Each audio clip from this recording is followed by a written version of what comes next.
Let me just. Your point is well taken, in the sense that what you're really challenging is that chosen love. The point is, though, is that is choosing really what makes the marital relationship special or unique. That was the suggestion that was presented, right? The fact is did it always work out? Now the truth is that becomes, I have this whole thing I once worked out, a whole chabura materials on this, of the differences in the understanding of the marital relationship, and one difference is between Yitzchak and Rivka, and Yaakov and Rachel. Okay, and there's an interesting difference. What really is the ideal Jewish form of marriage? Was it Yitzchak and Rivka, where Avraham sends Eliezer to go pick a wife for Yitzchak? And it was the shadchan by the parent choosing the wife. Is that the ideal, or is it that Yaakov goes and chooses his own wife, right? And therefore Yitzchak sends him to Lot's house in order to choose a wife. So what's really the ideal? Okay, so which is better, what Avraham did with Yitzchak, or what Yaakov did with Yitzchak did with Yaakov? So the truth is, the commentators go back and forth on this. Okay, so some commentators say really the ideal is what Avraham did. Now, why didn't Yitzchak then do it for Yaakov? Because Yaakov had to get away because they wanted to kill him. So basically, the Mephoshim say, really, the idea was what Avraham did. But Yaakov, but Yitzchak would have liked to do with Yaakov, but he couldn't because Yaakov couldn't stay, so he sent him out to Laban. What's that? Then there's the other side. The other Mephoshim say, really, is the ideal is what Yitzchak and Yaakov did. That was obviously that Yaakov should pick his own wife. So why didn't Yitzchak pick his own wife? Because Yitzchak couldn't leave Eretz Israel, right? Yitzchak couldn't leave Israel because he was considered to be a kodesh because he was a korban, because he was put on the mizbeach, so he couldn't leave Israel. And Yitzchak said, "Okay, you can't pick away from Israel, so we're stuck. The only thing I can do is send Eliezer to give it." Okay, but let me first deal with yours. You're right about the choosing aspect, but the point is that even if you say the choosing, what really is the ideal relationship? Now, the argument that the marital relationship, my argument was simply from Shir Shirim, using that model as the example of the relationship between God and man, God and Israel. Okay, so that really was the ideal between God and Israel. Fact is that if you look at a lot of things in terms of the marital relationship, that bonding between husband and wife is considered to be most significant. You don't take away the loneliness of the individual except through the marital relationship. And that was the story from Adam and Eve. That God said a person is alone until they get married. So the fact is that becomes the most significant relationship that creates the bonding. Okay, so therefore that changes you from being an individual to being part of a greater whole. And that is mostly through that relationship. Now, the fact is, in your point, there's an interesting point in terms of how you choose that spouse that basically is your right spouse. The truth is, the Vilna Gaon makes a very interesting statement. He said, back in the day when they were prophets, you know how you chose your spouse? What do you think you did? They didn't have the internet and all these internet sites and so forth. So how do you think someone chose a spouse back in the days of the prophets? No, that was true also. When they basically just ran, they used to have, and you used to bet your tu b'av, and that seems to be a choice. They actually went out there, but shachar and so forth. The fact is, but that was even after prophets. How are they choosing the idea of prophets? So the Vilna Gaon says something really remarkable. He says, back when they were prophets, you went down to the prophet and said, "Okay, who am I supposed to marry?" And the prophet would say, "Okay, so-and-so, over at 243 that street over there, right? So you go over, knock on the door, and say, "Hi, is so and so home?" And someone comes over and says, "Hi, I'm so and so. Hi, I just want to speak to the prophet, and guess what? We're meant for each other, right? So we should get married."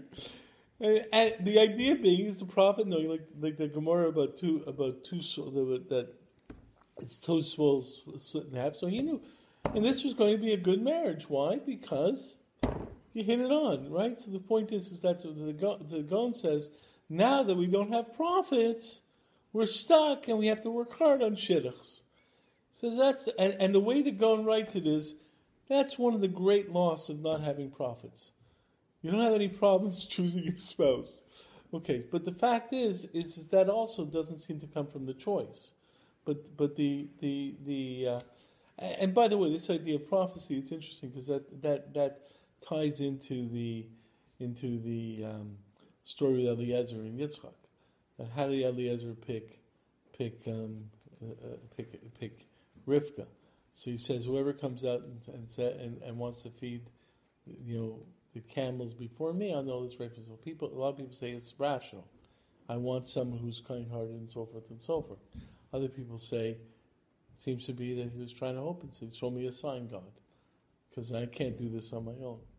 Anyways, but the fact is that I'm basically arguing for this on the strength of Shir Shem right now.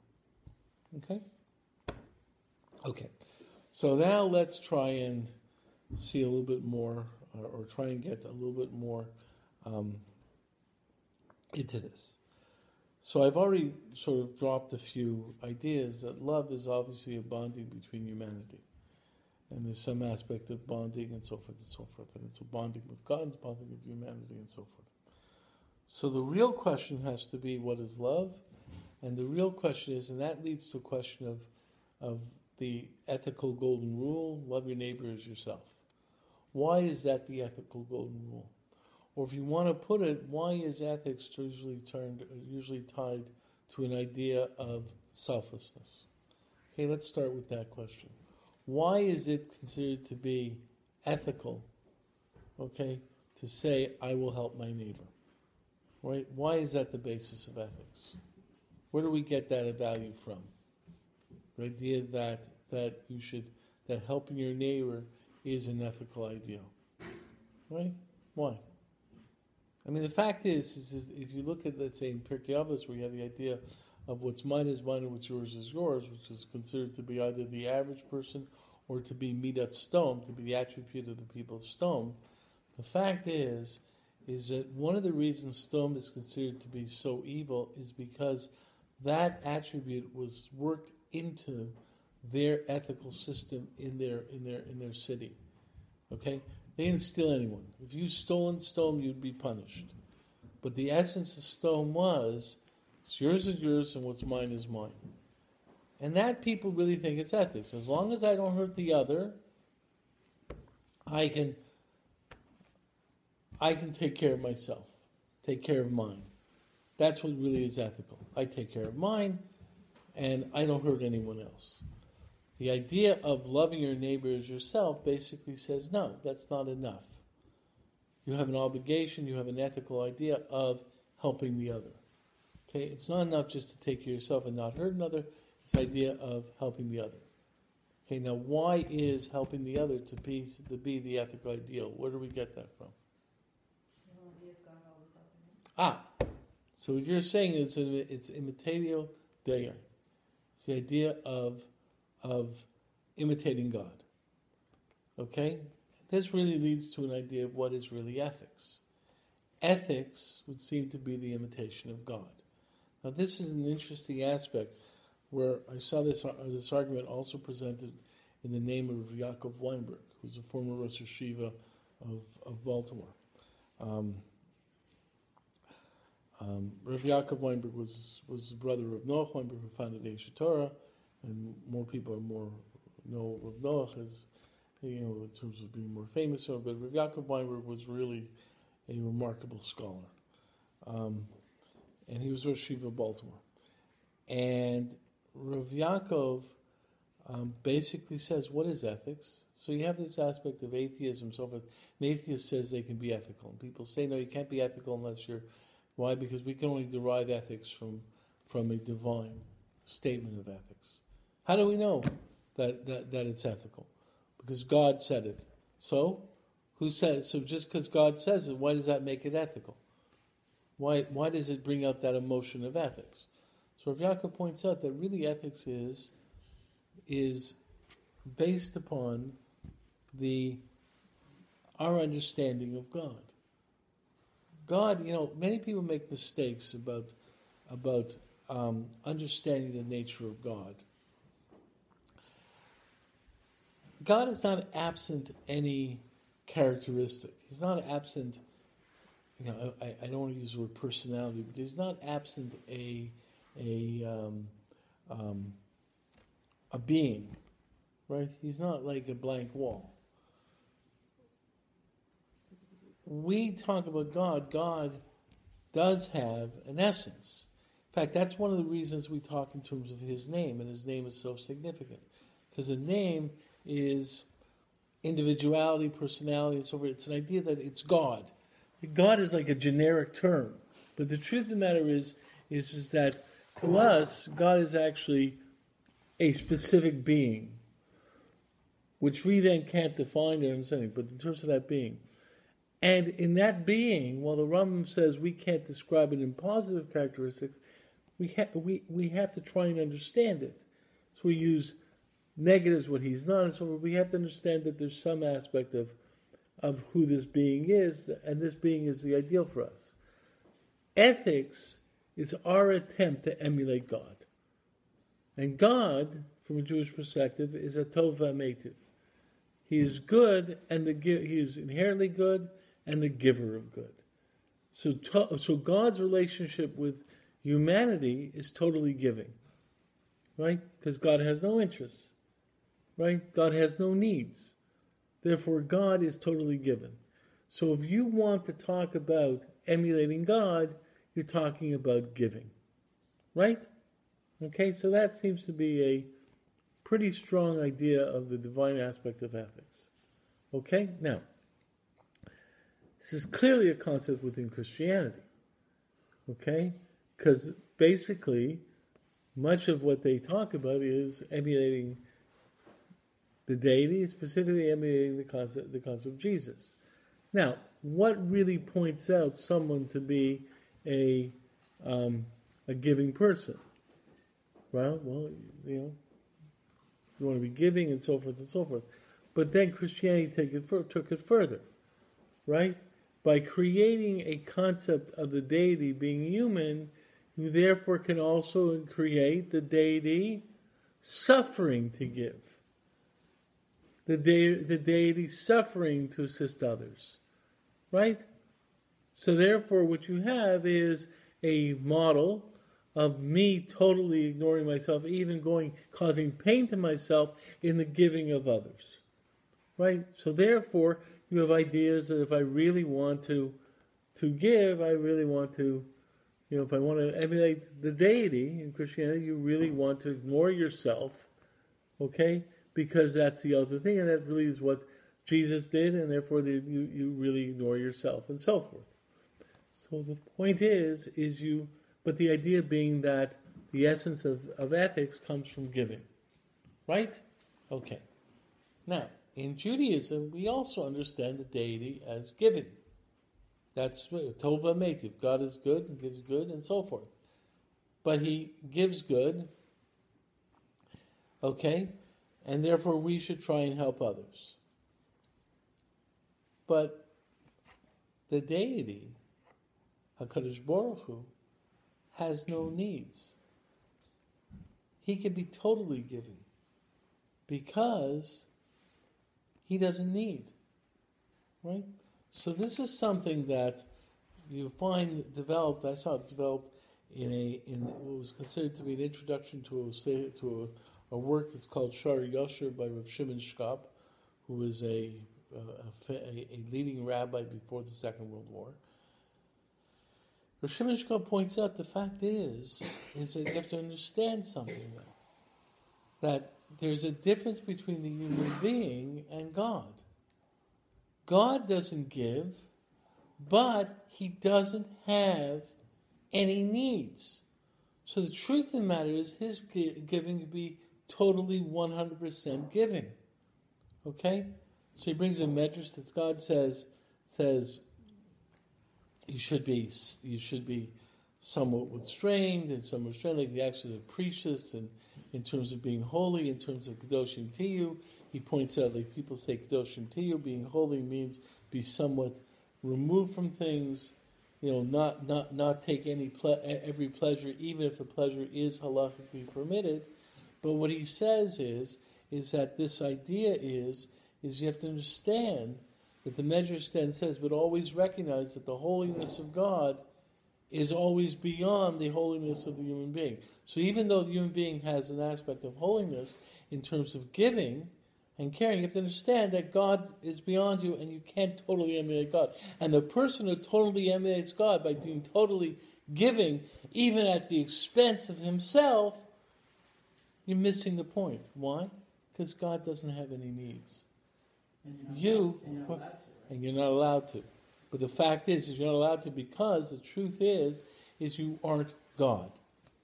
The human being's definition of ethics has to be within the human being's definition. Don't try to be God. Okay? Now clearly, we're not talking about the physical manifestation of God in Christianity, but even in terms of a concept of totally giving, no. And not only that, God has placed within the human being a tremendous concern for self. So the truth is, and there are many, many before who will point out to this, when it says, Ahavta l'recha kamocha, love your neighbor as yourself, what's the standard? Love your neighbor as yourself. Okay, but the point is, a lot of Meforshim point out, it can't really mean that. Okay, the fact of the matter is, if it really meant that, it would read in the Hebrew, V'ahavta l'recha kamocha. It has to mean, V'ahavta et recha kamocha, does not really translate as love your neighbor as yourself. Because the problem is that first of all, there's always greater love for self. There's greater concern for self. Second of all, there has to be greater concern for self. Because if you don't have a self, you can't do anything else. If you don't take care of yourself, you aren't able to help anyone else. And that's the concept of Chayecha Kodem from Rabbi Akiva. Rabbi Akiva says your life comes first. You have to take care of yourself first. That's why within the Jewish perspective, if you're in the desert, right, and you're two people in the desert and you have a bottle of water, and what do you do with that bottle of water? What are you supposed to do with it? Okay, and the bottle of water will only let one person live. If you split it, both of you won't make it to the oasis. Won't make it. So what are you supposed to do? So there are shitas there is a sheet in the Gemara that says split it and so forth and so forth.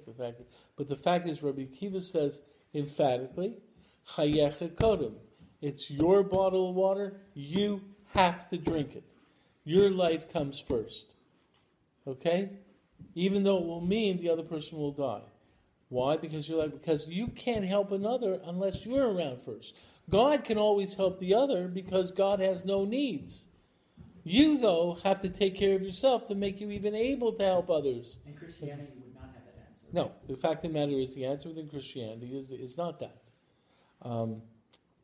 You really see this from the there was a story about the Nazis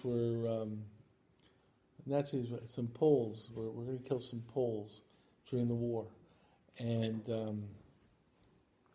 this Nazi was about to kill this Pole, and this priest stepped forward and said, kill me instead. So the Nazi said, I don't care. I just want to kill one of you guys. Okay, so he told the Pole to go away, and I'll kill you instead. And he killed that priest. So that priest was up for sainthood a few years ago. And the Pole that he saved came to Rome when they beatified that priest that said he was a saint and so forth and so forth. Do you remember this story? And the fact is that in that case, clearly the guy was saying, what? Because he sacrificed his life to save another. Okay? Why? Because that's what Jesus would do. Why? But the fact of the matter is, really he wouldn't, because Jesus can't die if he's really deified. But the fact is, let's not confuse that let's not confuse reality with the facts. The fact of the matter is that in Judaism your life goes first. Why? Because you have an obligation to take care of, and you have an obligation to take care of, because you aren't God. So you have to take care of yourself. Now, the truth is that as Shemeshkov goes on and says, this drive to take care of yourself, you have to understand that you're playing with fire with this drive. And this is something that's very significant within Judaism. Because the truth of the matter is, in Judaism is not like the little devil and the little angel. What happens in Judaism is you have a lot of ethical concerns. When is it right to take care of yourself? And when is it wrong to take care of yourself? When is it right to help the other? Okay, so so that becomes much more of a thoughtful decision.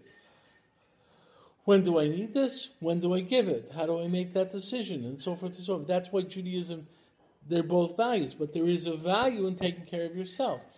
But the idea of caring for others comes from God. Yeah. So there's all kinds of examples, and it's hard not to see this righteous of an Israeli soldier throwing himself on a grenade, yelling out the Shema and saving 5 of his... All difficult. By the way, all difficult situations. You get into issues of numbers. You get into issues of a lot of... Then, the question, okay, so what happens if you're... And these are classic halachic questions. What happens if through your action you will save 100 people with your own death? So that's a big question. The fact of the matter is, it gets into real tough issues. Like even in terms of a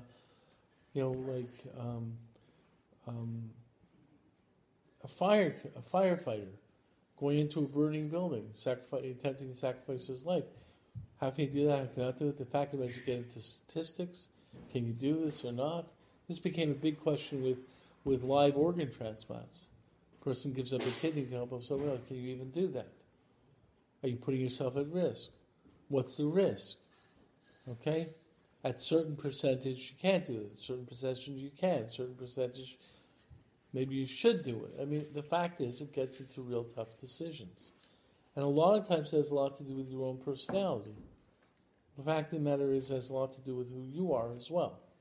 There are, and that's why issues such as of who's in control, who's not, of who goes first, who doesn't go first, are big questions. And the whole last chapter of Curious deals with who goes first in life-saving situations.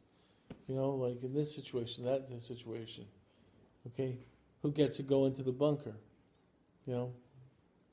This person, that person, and so forth. Now, and you get into aspects. Okay, so but the point of all this is that when you start seeing that ideal, yes, there's an ideal in emulating God, but Judaism then recognizes that the emulation of God has to be understood from the human perspective. Human beings aren't God. And human beings created human beings to emulate Him, but with the recognition that human beings have to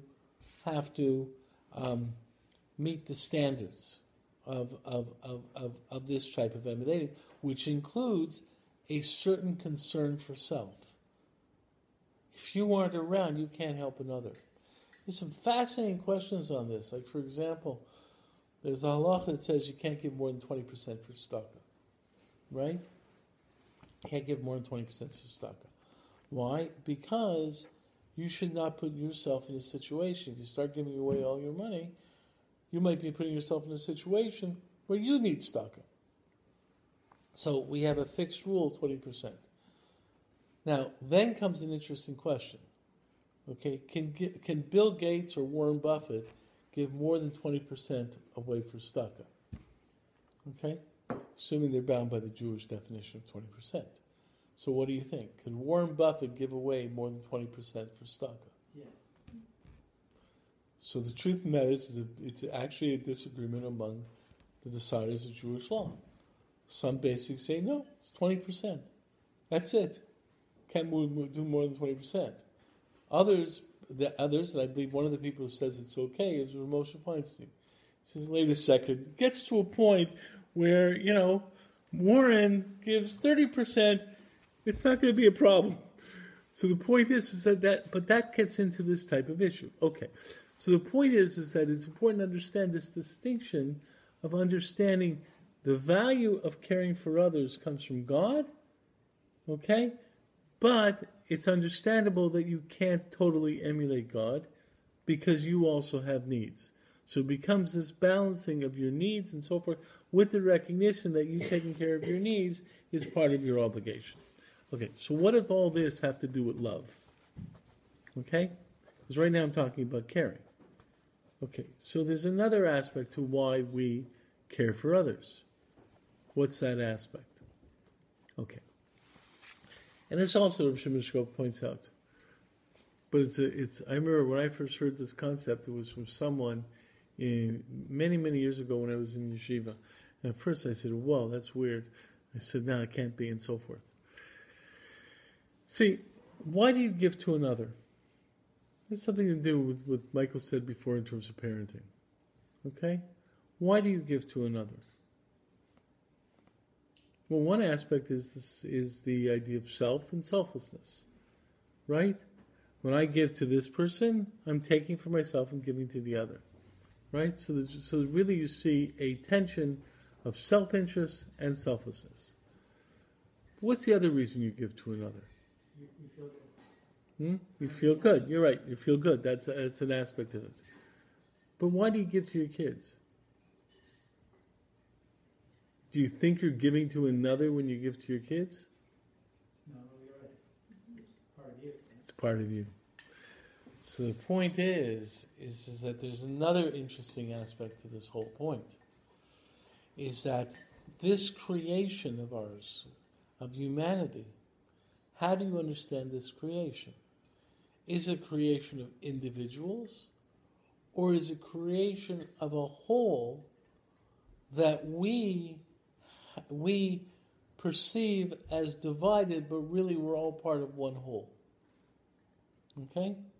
Now, the truth is, you see a little bit of this in various Jewish concepts. Like, for example, when people talk a personal relationship with God, hear all the evangelicals talking a personal relationship with God. Do you really hear that concept within a Jewish perspective, a personal relationship with God? What do you usually find? It's a communal relationship with God. HaKadosh Baruch Hu related to Klal Yisrael. So Klal Yisrael the Jewish people become a communal unit. That's a communal unit. That communal unit has other subunits in it. And that communal unit is part of a greater communal unit called humanity. So the fact is that there's two ways you give to the other. One way you give to the other is, it's mine and I'm giving to you. The other way I'm giving to the other is, I'm giving to us. Right? My desire is to relate to us. Now the fact is that idea of relating to us is really very much tied to a certain concept of humanity. Humanity being some universal, having some universal oneness. Now the truth is the concept of oneness in Judaism is a very significant concept. We think of God being one. What we don't recognize is that idea of God being one means that oneness permeates Jewish thought in the value of oneness. So for example, the Marital, when he talks about Tov, good, says what really is good? It's when something is perceived as part of the whole. Okay? So he points out that really understanding good is part of understanding how everything comes together in the whole. W-H-O-L-E, right? In the oneness.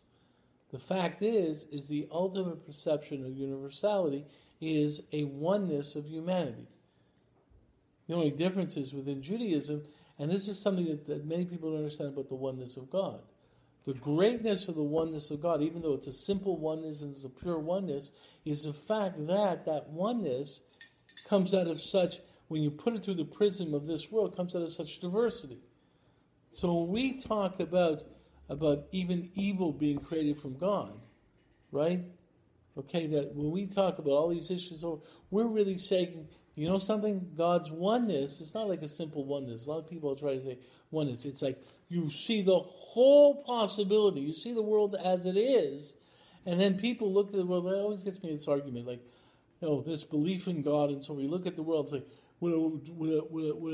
would a sentient creator create a world like this, and like this, and like this, and this problem in the world, and this problem in the world, and so forth? Yeah, if you were the creator, you wouldn't create the world like this. The fact is you weren't the creator. The truth of the matter is when you can explain to me why it was necessary to have the gnat in the world, and the fly, and bacteria, and so forth, when you're able to understand that, then you can start to understanding about what you say about God. But the fact of the matter is this diversity of the world, and it's all from the oneness of God. So the truth is in that oneness, God also created a oneness in His creation. Well, the point is that really is another aspect of why we give. Because in giving, we recognize the oneness of what we're doing. I'm not just helping another. I am contributing to the greater understanding of myself. Right? So that oneness is part of it. Now that leads to a very different understanding of oneness. It's obviously very different than the Christian concept. There's a Christian concept of oneness, of love and caring. The Christian concept of caring is very strongly developed on the self versus selfless concept. The priest who let the Nazi kill them basically considers himself to be a holy person because I gave up myself for the other. Right? The fact is from the Jewish perspective, what do you really see? A person was killed. Right? In a certain way, the fact is, and by the way, it's an interesting aspect in terms of halacha. For example, if someone puts a gun to your head and says, kill the other person or I'll kill you, what are you supposed to do? Die, right? Someone comes to you and puts a gun to your head. You say that is Yehereg Val Yavor. Murder is one of those commandments you can't die for, or that you have to die for, right? Okay.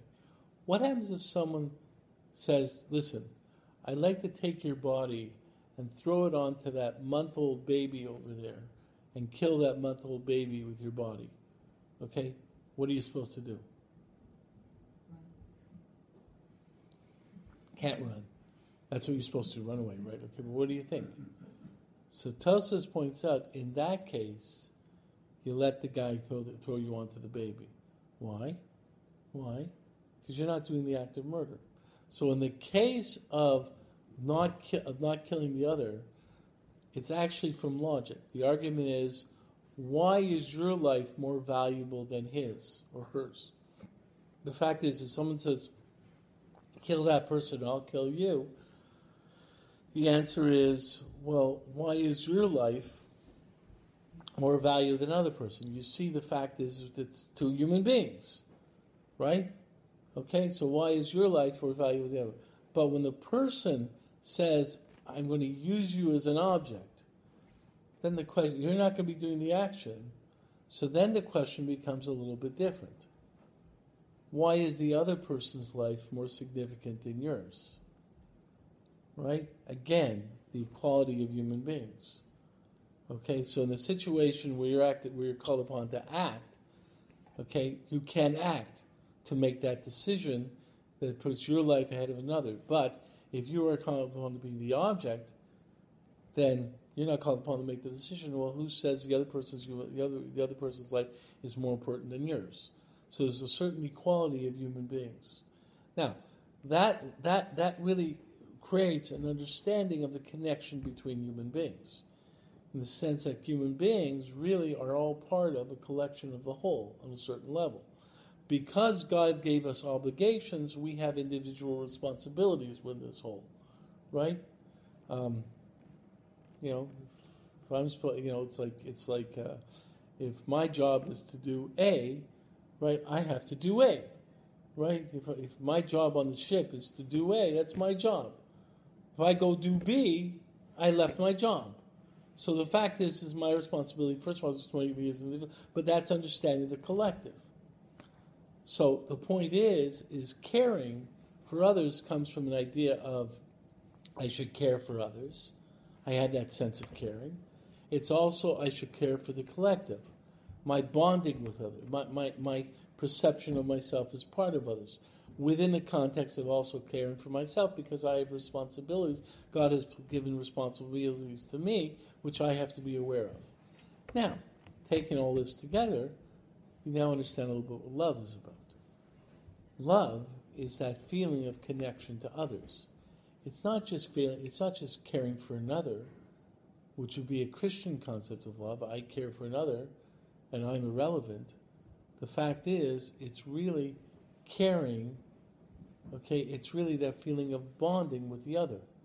So love is really the statement within Judaism, what Abba really is about, is the bonding with God, the collective with God, but the bonding of the collective.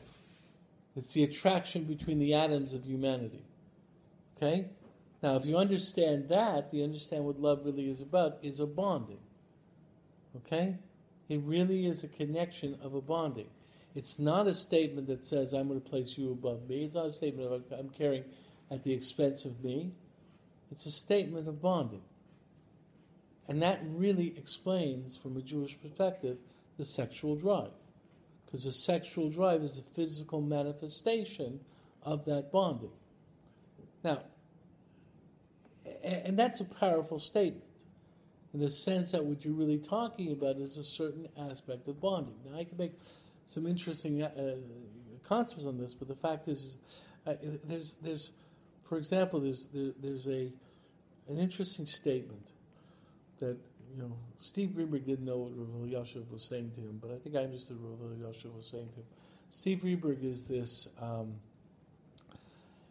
person who got smicha from YU, who is now who came out as gay and basically presents himself as a gay rabbi, almost as a gay Orthodox rabbi, even though it's an oxymoron, because being a gay rabbi, the fact that you have homosexual drives, okay, so you're homosexual drives, but you're a rabbi, okay, fine. So there are heterosexual rabbis, there's homosexual rabbis, that's their drive, okay. The point is that Steve Greenberg is actually in a same-sex relationship. He has a whole argument of why it's permitted and so forth and so forth. And his argument is clearly, he thinks it's an Orthodox argument, but he's about the only one who does. Okay. So the point is he has a whole argument of why it's permitted to him and so forth. Now, the fact is Steve was learning at Gush Etzion. He was a person who went to yeshiva and so forth. So he was learning at Gush Etzion in Eretz Yisrael, and he started feeling at that time he felt he was bisexual, that he was. I'll tell you guys something about this afterwards. Okay, but I'll tell you that he thought he was bisexual, and the fact is that he had real problems. He didn't know what to do, so he didn't want to speak to someone in his own community. So he arranged to go to Rav Elyashiv. Rav Elyashiv was one of Gedolei Hador, specifically in the Haredi community, to ask him what he should do. So he went to Rav Elyashiv, and by the way, this is recorded in the second disc that comes with the movie Trembling Before God. Trembling Before God was about gays within the Orthodox community, and they went around to all different people asking their opinions. So he had a strong influence in that movie. Steve had a strong influence in that movie, and he was interviewed by the people. So in the interviews, if you took out that movie, there was a second disc that has all their interviews with rabbis, including Steve, and in it he tells the story. Went to Rav Elyashiv, and Rav Elyashiv said, Rav Elyashiv thinks he's bisexual. So Rav Elyashiv said this to him. He said, you have two measures of love in you, two measures of ahava in you. Use it wisely. It's a very powerful statement. Rabbi Yasha was obviously not condoning, homosexual behavior, but he was basically the way I understand Rabbi Yasha's statement is that there is that part of love does have a physical connection to it. It does not mean you have a homosexual drive, but the fact of the matter is that sexuality is connected to ahava. It's the bonding. So if the bonding is of that nature, and love is really a form of bonding, the fact is that it's understood that the relationship where you have the connection of the physical and the spiritual in that bonding would be the strongest form of that bonding of the communal entity of universal humanity. So what we're really doing when we talk in terms of marriage and so forth is like how you put together a molecule, like two atoms joined together. So the point is that when we have husband and wives, they join together to create this bonding. And that's really what love is about from a Jewish side. It's creating the bonding of humanity. And in the Jewish perspective, that bonding of humanity is then creative. And that creation aspect is also an emulation of God. Right? Because the fact is it shows that humanity also has a creative aspect to it. So the point is from a Jewish perspective, now this also ties into the fact that from a Jewish perspective, this world matters.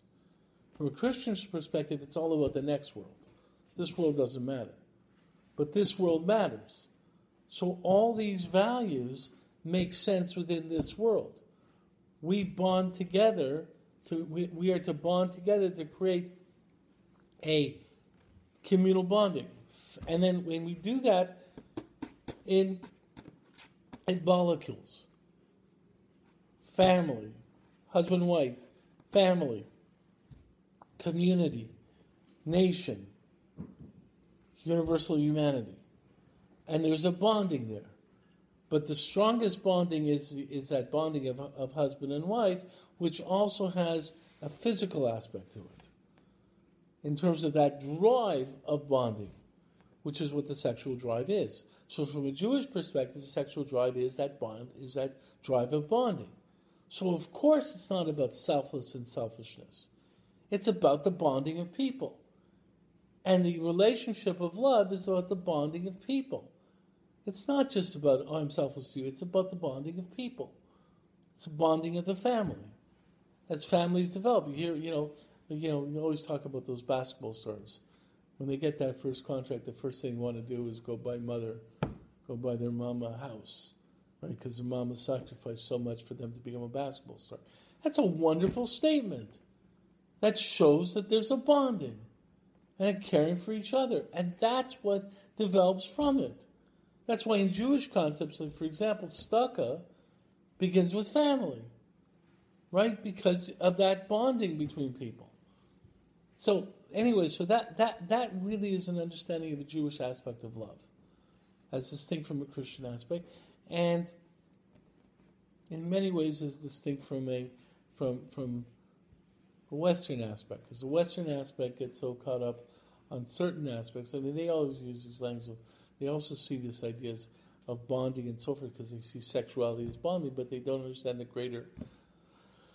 greater concept of that sexuality. It's not just a matter of, I'm attracted to you. It's understanding that there's a value behind that attraction.